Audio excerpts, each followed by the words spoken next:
ফাঁক গলে কি বেরিয়ে যাবে মাস্তান মনিরুল?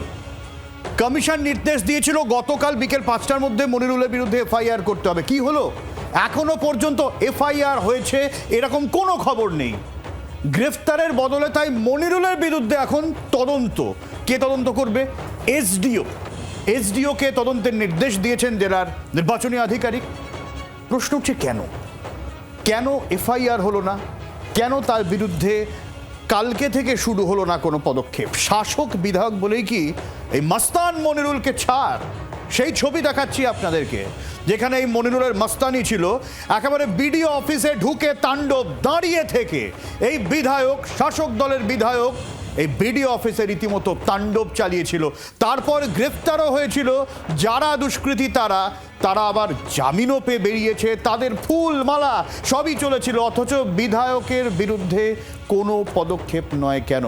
প্রশ্ন তো উঠবেই।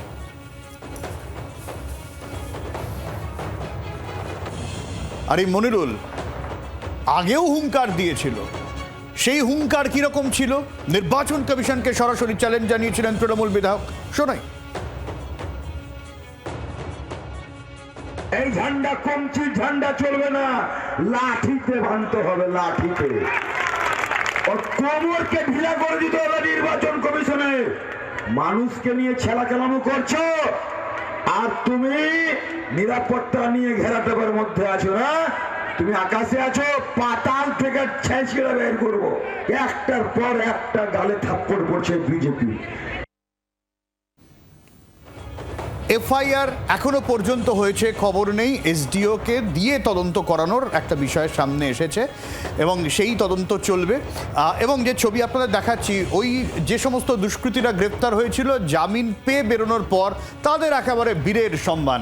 পিয়ালি রয়েছেন আমাদের সঙ্গে, আমাদের প্রতিনিধি। একটু পিয়ালির কাছে যাব। পিয়ালি, একটু যদি সাধারণ মানুষের জন্য বুঝিয়ে দাও এই এফআইআর হলে কি হতো, আর এসডিওকে দিয়ে তদন্ত, একটু টেকনিক্যালিটিসটা যদি বুঝিয়ে দাও।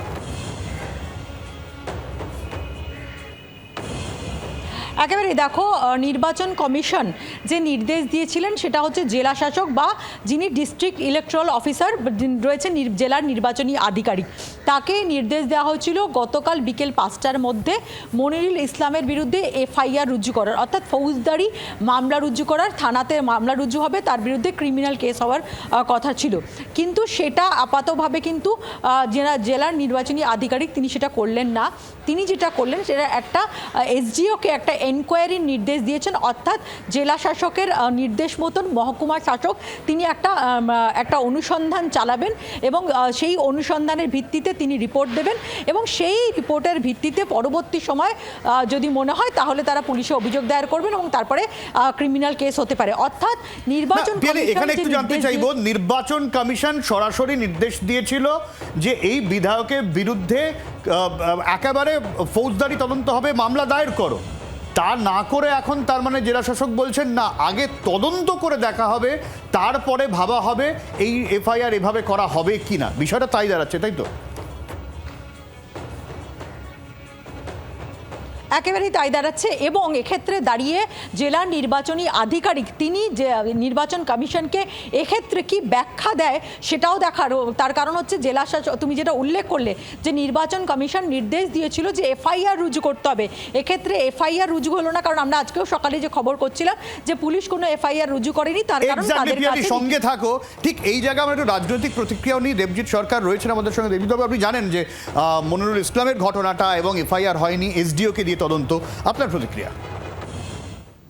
মনিরুল ইসলাম পার্টিটা করেন তৃণমূল, এরপরেও এফআইআর হবে এটা আমরা আশা করছি। কি করে আশা করবেন? তৃণমূল কংগ্রেস, মনিরুল ইসলাম, এদের বিরুদ্ধে কোনোদিন কেউ এই তৃণমূল সরকার চলাকালীন কেউ এফআইআর করতে পারবে না, যেই নির্দেশ দিক না কেন। এটাকেই ছুঁড়ে ফেলতে হবে, সেই জন্যই বিজেপি চাই। অনেক ধন্যবাদ। দেবী সরকার ছিলেন আমাদের সঙ্গে। আমি আবারও পিয়ালির কাছে চলে যাবো। পিয়ালি, তোমাকে যেটা আটকেছিলাম, তুমি যেরকম বলছিলে যে এখন গুরুত্বপূর্ণ এটা যে ব্যাখ্যাটা কি যায়, যে কেন তারা এই পদক্ষেপ করলো না। একেবারেই দেখো, যদিও আমরা সেই উত্তর পাইনি, আমরা শুধুমাত্র এইটুকুনি জানতে পেরেছি, জেলা সূত্র থেকে এটুকুনি জানানো হয়েছে যে এসডিওকে অনুসন্ধানের দায়িত্ব দেওয়া হচ্ছে। তুমি গোটা ঘটনাটা জানো যে গত 14ই জানুয়ারি বিডিও অফিসে ভাঙচুর হলো, সেখানেও মনিরুল ইসলামের নাম জড়ালো, কিন্তু পুলিশের তরফ থেকে যে এফআইআর রুজু হলো সেখানে এফআইআরে মনিরুল ইসলামের নাম ছিল না, অজ্ঞাত অভিযুক্তদের বিরুদ্ধে মামলা হয়। এফআইআর নাম ছিল না, এফআইআর করা হয়নি। অনেক ধন্যবাদ পিয়ালি।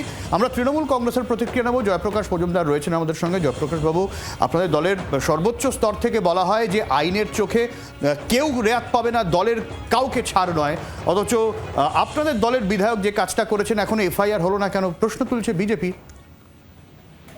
দেখুন, জনগণের প্রতিনিধি বিধায়ক মানুষের দাবি মেনে, মানুষের যাতে ভোটাধিকার থাকে, গণতান্ত্রিক অধিকার থাকে, তার জন্য লড়াই হচ্ছে।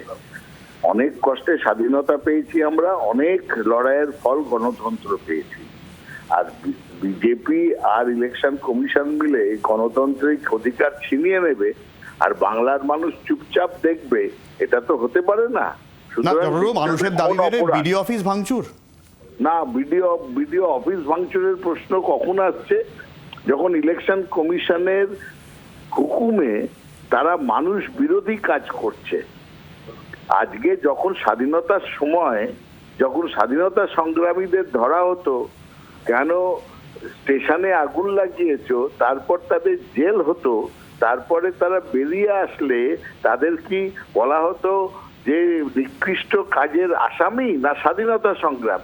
আজকে কিন্তু স্বাধীনতা সংগ্রামের মতন ভোটের অধিকারের সংগ্রাম চলছে বাংলা জুড়ে, যেটা নির্বাচন কমিশন আর বিজেপি মিলিয়ে পেছনের দরজা দিয়ে বাঙালিদের কাছ থেকে ভোটের অধিকার কেড়ে নিতে চাইছে।